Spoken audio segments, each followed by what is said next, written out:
Okay, so this question is pretty simple. There is also an exponential equation.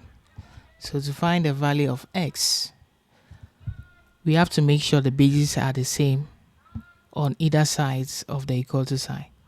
So we have to convert this to 3 to the power something. And we know 3 to the power 2 is equal to 9.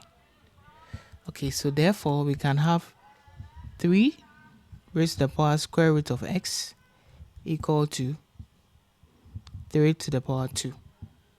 So now that we have it this way, because the bases are the same, we can now equate the exponents. So this is equal to this. So we are going to have square root of x equal to 2. So since we have square root of x equals to 2, to make x the subject, we have to square both sides. So square root of x equal to 2. So squaring both sides,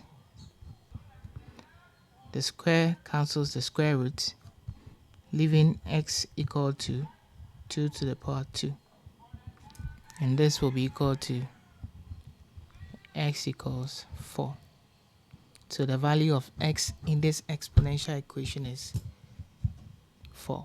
If you enjoy videos like this, don't forget to like and subscribe. It will help me continue to make more videos. So yeah, thank you for watching.